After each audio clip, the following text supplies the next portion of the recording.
Hi friends, நான் உங்க SPA family டைம்ல இருந்து இன்னைக்கு வீடியோ பண்ணவே கை நடுங்குது. ஏன்னா நம்ம எல்லாரோட அம்மாவா அக்காவா தோழியா கூடவே இருந்த ஒரு குரல் நேத்து நம்மள விட்டு போயிடுச்சு. ஆமா, எஸ் ஜானகி அம்மா இனி இல்ல. ஆனா அவங்க பாட்டு அது என்னைக்கும் சாகாது.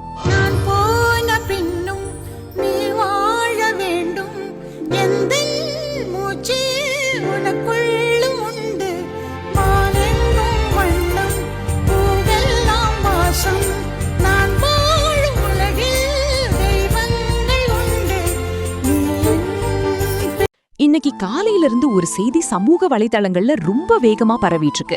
அது என்னன்னா, பழம்பெரும் பாடகி எஸ் ஜானகி அம்மா காலமானார்னு. இந்த செய்தியை பார்த்த உடனே நிறைய பேருக்கு அதிர்ச்சியும் கவலையும் வந்திருக்கும். எனக்கும் அதே மாதிரி தான் இருந்துச்சு.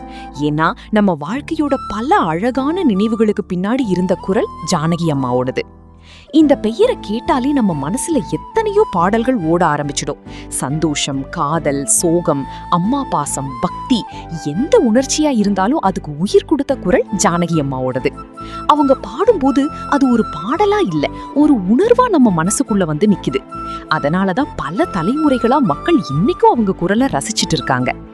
1938 ஏப்ரல் 23 ஆந்திரா குண்டூர்ல பிறந்த ஒரு சாதாரண பொண்ணு 3 வயசுலயே பாட ஆரம்பிச்சாங்க.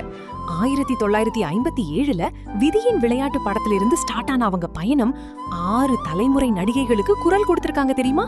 ஸ்ரீதேவிக்கு 5 மொழியில பாடியிருக்காங்க. 17 மொழியில 40,000+ பாட்டு. இத வெறும் நம்பரா சொல்ல முடியாது ஃப்ரெண்ட்ஸ், அது நம்ம வாழ்க்கை. தமிழ் மட்டும் இல்ல, தெலுங்கு, மலையாளம், கன்னடம், ஹிந்தி, இப்படி பல மொழிகளில் ஆயிரக்கணக்கான பாடல்கள் பாடி இந்திய இசை உலகில் தனி இடம் பிடிச்சிருக்காங்க. தேசிய விருதுகள், மாநில விருதுகள், எண்ணற்ற பாராட்டுகள். ஆனா ரசிகர்களோட அன்புதான் அவருக்கு கிடைத்த மிகப்பெரிய விருது. உங்களுக்கு பிரேக்கப் ஆச்சுன்னா பூவே பூச்சூடவா கேப்பீங்க. கல்யாண வீடுனா தேன் சிந்து தேவானம். அம்மா ஞாபகம் வந்தா அம்மா என்று அழைக்காத. இப்படி நம்ம ஒவ்வொரு இமோஷனுக்கும் ஒரு ஜானகி அம்மா பாட்டு இருக்கு. எஸ்பிபி சார் கூட அவங்க பாடின டியூவட்ஸ், அடா அதெல்லாம் காதலோட இலக்கணம். 4 நேஷனல் அவார்ட், 33 ஸ்டேட் அவார்ட் வாங்கினாலும் 2013 பத்மபூஷன் விருதை தென்னிந்திய கலைஞர்களுக்கு மரியாதை இல்லைன்னு ரிஜெக்ட் பண்ண தைரியம் அவங்களுக்கு மட்டும்தான் இருந்துச்சு. ஆனா கடைசி 6 மாசம் அவங்களுக்கு ரொம்ப கஷ்டம். ஜனவரி 22, 2026 அன்னைக்கு அவங்க ஒரே மகன் முரளி கிருஷ்ணா ஹார்ட் அட்டாக்ல இறந்துட்டாரு. அம்மாவுக்கு பக்கபலமா இருந்த ஒரே துணை பீதி அப்சரா சொன்னாங்க, பாட்டி நலமாதான் இருக்காங்க, வதந்திய நம்பாதீங்கன்னு. ஆனா மகன் இழப்பு தாங்க முடியாம 6 மாசத்துல அம்மாவும் போயிட்டாங்க. மைசூர்ல தான் கடைசி மூச்சு. ஜானகி அம்மா பணம் புகழ் தேடி ஓடல. 2017 இளைய தலைமுறைக்கு வழிவிடணும்னு தானே பாடுறத நிறுத்தினாங்க. கடைசி கான்சர்ட் மைசூர்ல பண்ணிட்டு நான் சந்தோஷமா ரிட்டையர் ஆகுறேன்னு சொன்னாங்க. அவங்க நமக்கு சொல்லி கொடுத்தது என்ன? டேலண்ட் இருந்தா போதும், கர்வம் வேண்டாம், குடும்பம் தான் முக்கியம். அவங்க மகன் கூட கடைசி வரை இருந்தாரு. ஜானகி அம்மா, நீங்க எங்கேயும் போகல. என் அம்மா சமையல் பண்ணும்போது நீங்க தான் பாடுவீங்க.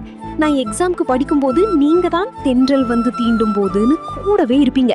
இனி உங்க குரல் புது பாட்டா வராது, ஆனா 40,000 பாட்டு இருக்கே, ஒவ்வொரு தமிழ் வீட்லயும் நீங்க வாழ்ந்துட்டே இருப்பீங்க. ரெஸ்ட் இன் பீஸ் அம்மா, உங்க குரல் என்னைக்கும் தேன் மாறி. இந்த மாதிரி உண்மையான தகவல்களையும் சுவாரஸ்யமான வீடியோக்களையும் தொடர்ந்து பார்க்க நம்ம சேனலை சப்ஸ்கிரைப் பண்ண மறக்காதீங்க. நான் உங்களை அடுத்த வீடியோவில் சந்திக்கிறேன். நன்றி, வணக்கம்.